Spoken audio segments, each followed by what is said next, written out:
Pittsburgh Steelers get their most convincing win of the 2025 season this year, putting this game away on Monday Night Football versus the Miami Dolphins. You could argue at some point during the third quarter after they completely dominated them coming out of halftime. But Jonnu Smith's touchdown in the fourth quarter made it a 4-score deficit. I know that the final score here, 28-15, makes it seem like Miami put up a little bit better of a fight than they actually did. But make no mistake, the Steelers put belt to ass at Acrisure Stadium tonight. Now, before we get into the rest of this post-game show, I got my game balls to give away. I got my takeaways heading into next week's game versus the Detroit Lions. Make sure you guys click that subscribe button. We had an awesome showing on our Monday Night Football watch party tonight. And we're going to be live again next week when we play the Detroit Lions and what's going to be a big game. So make sure you guys click that subscribe button. We're going to have film analysis on this channel tomorrow. I'm going to watch the film tomorrow, give my takeaways. Lots to take away from this game. That's a real positive for both sides here for the Pittsburgh Steelers as they played their most complete ball game of the entire season today. Can't wait to talk about it with you guys here. So let's just dive right in.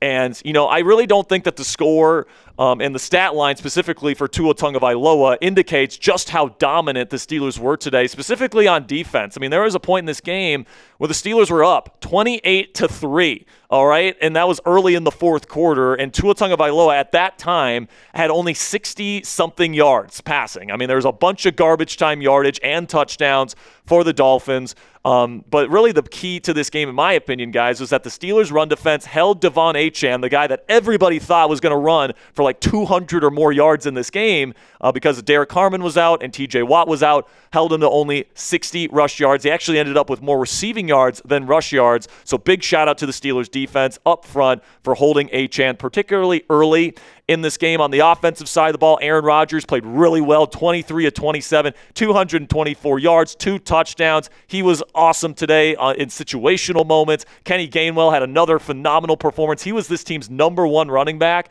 for most of the game, and they were treating him that way. He was out there on early downs, and they were putting Jaylen Warren out there on third downs. Kenny Gainwell is really, rising up the ranks here in Pittsburgh, and I'd be shocked at this point if they don't try and bring him back next season. And then DK Metcalf was your leading receiver today with a touchdown where he threw Minkah Fitzpatrick, the former Steeler, to the ground. That was really, really cool. But just overall, the best performance of the year, both sides of the ball for the black and gold, which is great to have at this point in the season. Now, there is an injury that we have to keep a very close eye on here, which is left guard Isaac Seumalo, who's played phenomenal this year. Left the game with a triceps injury today.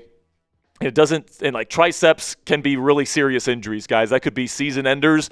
And we're hoping that's not the case, but they did rule him out pretty quickly, which is not a particularly great sign. So we're hoping Isaac's going to be able to come back, sometime before or during the playoffs this year if the Steelers make it. But in the meantime, I would assume Spencer Anderson is going to take over at left guard. And then when they go to their jumbo personnel packages, I would assume Ryan McCollum plays as left guard for the Pittsburgh Steelers. But this would be a big blow because Seumalo's been playing incredible football over the last couple of months, and to lose him would be a big blow to the Steelers' offensive line. So that's the negative news here. But let's give out some game balls here. We'll start with Aaron Rodgers. And listen, man, if we get this version of Aaron Rodgers in the NFL postseason, this team can beat anybody, all right? If they play the way they played tonight at home, and it's going to be cold in Pittsburgh in the playoffs if they get a home playoff game, they play the way they played tonight on both sides of the ball, and Rodgers is throwing the ball the way that he was throwing it, you're going to be able to beat anybody in this league, all right? And that includes Denver. That includes New England, who they already beat, by the way. That's going to include maybe even the Buffalo Bills, who they couldn't beat a couple of weeks ago. I think Aaron Rodgers was fantastic today, 23-27, super efficient. Did take a couple sacks today, but for the most part was really accurate, hit a couple really great downfield shots over the middle of the field to DK Metcalf in particular, had that touchdown to MVS. That was a really cool moment. But I thought Aaron Rodgers played a really, really good football game today, guys. And if we get this version of Rodgers that we've gotten the last 2 weeks now for the rest of the season, the Steelers can go on a run in the playoffs. I'm 100% serious about that, all right? Especially if the defense plays the way it did today. I mean, you pair that with Rodgers in this passing game that's getting going. This is absolutely a team that teams should be fearing in the AFC right now. And Kenneth Gainwell is a big part of that as well, man. He has been phenomenal over the last 3 games. And, with Jaylen Warren dealing with an illness, once they saw Gainwell was having another game, they said, all right, Kenny, we're going to let you be the number 1 running back, and we'll put Jaylen out there on third downs.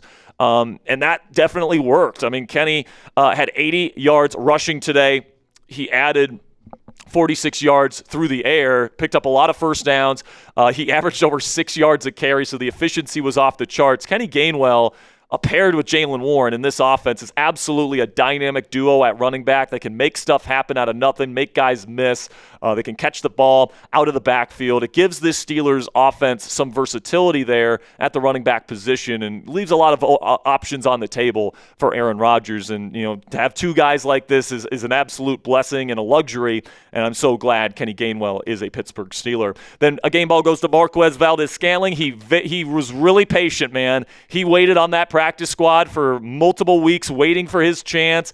He got his first chance last week, didn't even get a catch. He only had one target the entire game. Today, he came out. He only had one catch, but it was for 19, and he got into the end zone, and he got a lot of separation there on that route, that crossing route there, to get into the end zone. So great job on him, man. I'm looking forward to seeing what he can do in this offense in the weeks to come. To see Aaron Rodgers and MVS reunited here in Pittsburgh, it really is a joy to watch. Also, big shout out to Dylan Cook, man. Coming in, I thought he played pretty well in the limited time he had last week, but today got full starting reps at left tackle, and it might have been, I'm going to have to watch the film tomorrow, but it might have been the best left tackle performance from any left tackle on the Steelers this year. All right, and Broderick's had some good games. Andrews Pete has been solid when he's been in there, but Dylan Cook, man, I didn't even call his name like once during the entire watch party tonight because he kept Rodgers that clean. So I don't know if that's because Miami's edge rushers were stiff because it was cold outside. We'll see how well Dylan can play in the weeks to come. If he continues to play. But tonight, he absolutely did a great job keeping Rodgers upright in this one. And then I want to give my final game ball today to Asante Samuel Jr., his first start in the National Football League since he had that spinal fusion surgery last year. His first start as a Steeler, and he was able to secure an interception in the first half. And that was really cool. It was a really good play by him. Miami didn't have a player occupying the flat in a cover two, and he drops back to get the intermediate route, and he cuts it off and cuts off Jalen Waddle for an interception. So good on him, man. He's worked really hard to get back to this moment, and we'll see with James Pierre if he can get back in the lineup, and we'll see what the Steelers decide to do there in terms of the second starting outside corner. But tonight, I thought Asante Samuel Jr. had a really good game, and he certainly proved himself worthy of a starting role, moving forward in his NFL career tonight. So who's your MVP? Let me know down there in the comment section. Who was today's MVP for the Pittsburgh Steelers? For me, man, I'm going to go with Aaron Rodgers. Or maybe Kenny Gainwell, either one of those two. I thought those two played absolutely fantastic in this football game, and they were the engine of this offense all day long. So let me know what you guys think down there in the comment section for today's pinned question. In just a second here, I'm going to tell you about our sponsor today at Prize Picks. Well, I tell you about our friends at Prize Picks today. Let me know who the Steelers MVP was down there in the comments. And it is officially holiday season, guys. And in my opinion, this is the best time of the year to be a sports fan and watching sports in general. Bowl games, basketball matchups, playoff pushes like the Steelers are in right now. It's all happening at once. And while all that action is going on, there's one place where it feels so good to be right, and that is Prize Picks. Prize Picks is super simple to play. You just pick more than or less than, and at least 2 player stat projections, and if you get your picks right, you could cash in. My favorite feature about Prize Picks is that how you play is up to you. If you want a little more flexibility, you can choose the flex play, where you can get paid even if one of your picks misses, and if you're feeling particularly strong about your lineup and want a bigger payout, you can go for the power play. No matter how you play, though, Prize Picks is a great way to put your takes to the test and make some money. That is, if you know ball. Tonight, I'm very, very happy to say that we took the more on Devon Achane rushing yards, and we did not get that money tonight from Prize Picks, but we did take the more on Jaylen Warren rushing yards. He did not get there today because Gainwell was going off. We took the less on passing yards for Tua Tagovailoa. Fortunately, he did surpass that because of the garbage time number. So, triple failure for me and Ponzi today. So don't listen to us, apparently, but download the Prize Picks app today. Use code CLNS to get $50 in lineups after you play your first $5 lineup. It's code CLNS to get $50 in lineups after you play your first $5 lineup. Prize Picks, it's good to be right. My first takeaway heading into this next week here, guys, is pray 73 is all right because he is such a good player, and to have him would be huge for a potential playoff run for the Steelers. But when you're dealing with triceps injuries, man, this can be something where you can miss the rest of the season. I really hope that's not the case. Hope he can come back for a potential playoff run here. But if he's out, that means you are down your starting left tackle and your starting left guard at this very critical moment in the season with a quarterback that it's not super mobile in Aaron Rodgers, right? So that's a bit concerning, but we'll get more updates on him. I'm sure we'll get an update from Mike Tomlin either in tonight's postgame press conference or tomorrow on Tomlin Tuesday. So make sure you guys stay tuned for the latest updates on him. But, man, Aaron Rodgers, I think, is back, guys. All right, I said last week it was a great performance against the Ravens, but I got to see it again. All right, and he seems to have gotten his mojo back. I mean, after nearly 2 months of Rodgers not looking very good at all of a sudden he's turned it on, and he's turned into a really efficient quarterback that's playing really smart football. He's firing the ball down the field to DK Metcalf for big gains and getting touchdowns while also protecting the football. 125 passer rating today, man. Like, if we're getting this version of Rodgers the rest of the way, the Steelers are absolutely a dangerous football team in the AFC. No question about it. But it was a group effort on offense today. I mean, everything from a decent game plan from Arthur Smith today. I thought this was probably the best game for Art in terms of halftime adjustments and, going into the second half with a good plan of action. I thought it was probably the best second half the Steelers offense has had all season long, so they deserve credit for that. It was a bit of a slow start, but you got Kenny Gainwell going today. DK Metcalf had a couple really big plays today. Jonnu Smith even got involved a little bit. Darnell Washington got involved. All right, MVS caught a touchdown, right? It was just a group effort with a lot of people contributing. I mean, Pat Freiermuth had 3 catches today. So I just like the fact that this Steelers offense, they distribute the football, and they can beat you with a lot of different players in a lot of different ways, and they force defenses to cover every blade of grass. And you got a really smart quarterback in Aaron Rodgers that can get the ball where it needs to go accurately. And now that he's got his accuracy back, man, this offense is back to being a little bit dangerous right now. So make sure you guys click that thumbs up icon to celebrate this Week 15 victory. This was a big one that feels like a turn of the tide for the Pittsburgh Steelers here. So make sure you click that subscribe button if you haven't already to help out the channel and to celebrate this Week 15 victory. All right, so now let's talk about the defense here, and I thought the defense answered the call. I mean, what did we hear all week? This Steelers defense sucks. They can't stop anybody. You got Devon Achane coming in here, and you don't have Derek Harmon, you don't have TJ Watt. You're going to get absolutely destroyed. I mean, everybody on ESPN was picking the Dolphins to win this game. Hell, I picked the Dolphins to win this game when I heard Derek Harmon was going to be out. F. Sperry in the chat, all right? But the Steelers answered the call. Cam Hayward, Y.A. Black, Logan Lee, Ezesi Otomiwu, Keanu Benton, Patrick Queen played a great game tonight. Peyton Wilson played pretty well tonight as well. The secondary did a great job in pass coverage. Everything worked tonight, all right? Nick Herbig and Alex Highsmith held down the fort. And, this was a Dolphins offense and rushing attack that was red hot coming into this football game, winning 4 straight, and they completely shut them down. It was maybe the best 4-quarter performance from the Steelers defense all season long. And I'm really excited to see what this defense can do down the stretch when they do get TJ Watt back, when they do get Derek Harmon back probably next week.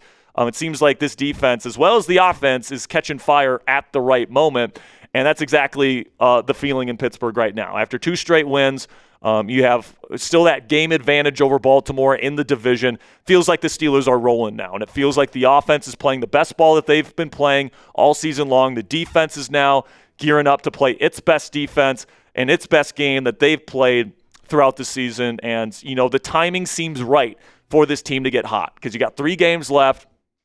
It's going to be a big game next week against the Detroit Lions. If you win that game, you're really setting yourself up to potentially win the division and maybe even before Week 18 because Baltimore has 2 really tough games coming up. All right, we've been talking about this a lot on the channel, okay? So I know I've been talking about this a lot. But Patriots and Packers back-to-back, maybe Baltimore wins one of those. All right, I think they'd be pretty lucky to win both of them. So if the Steelers can win next week at Lions, and then they're not home versus the Browns, they're on the road versus the Browns, but they're still very likely to win that game, all right? Shadur Sanders, rookie quarterback, Mike Tomlin's history against rookies, very well documented, all right? We saw it earlier this year against Dylan Gabriel. So the Steelers, if they can win next week versus Detroit, it's a very good chance they could be wearing a hat and a T-shirt and win against not only Detroit, but also Cleveland in Week 17. If you win those 2 games, Steelers have a very good chance of winning the division before we even get to that rematch versus the Baltimore Ravens in Week 18. That's why tonight's game was so important, with the Steelers playing as well as they did on both sides of the ball. Feels like this team, filled with veteran talent, is getting hot at just the right time, and that's exciting if you're a Pittsburgh Steelers fan. So let me know what you guys think down there in the comment section. Grade today's performance from the Steelers, A, B, C, D, or F. Giving them an A, all right? Like, it was 28-3 before garbage time. That's when the game ended. 28-3, as far as I'm concerned, was the final score in this football game. So give me your performance review down there in the comment section. And then some final thoughts here before I go. Obviously we're hoping Isaac Seumalo can get back on the field here, in the weeks to come. We're hoping that Rodgers can stay playing at the level that he's playing at right now, because it's a really impressive level of football. We're hoping this defense, especially now that we're expected to get Derek Harmon back this week, is going to be able to stabilize and be able to play at this caliber for the rest of the season. Now, some people are going to just chalk this up to Miami can't play in the cold, and the Steelers caught a lucky break because of that, and the weather and all that stuff. I'm going to call bullshit on that. I think this Steelers team, man, it's built to play in the cold, and guess what? If you win the division, you're going to be playing in the cold in Pittsburgh, all right? And hopefully that's going to be against a warm weather team. So this could be a little preview into, the next month of football. And if the Steelers win the division, they get a cold weather playoff game in Pittsburgh. Tonight gave me a lot of hope that they can finally break this streak of no playoff win seasons under Mike Tomlin. And this 2-game win streak makes me feeling pretty good here about being a Pittsburgh Steelers fan at this point in the season. Now make sure you guys click that subscribe button if you haven't already. I greatly appreciate you guys sticking with me here to the end of today's post-game reaction show. I'm going to have another video come out tomorrow morning, probably an Overreaction Monday video, and then we'll have my film takeaways come out later in the afternoon. So make sure you guys click that subscribe button for our Victory Tuesday coverage here on Steelers Talk. Till next time, guys, here we go, Steelers.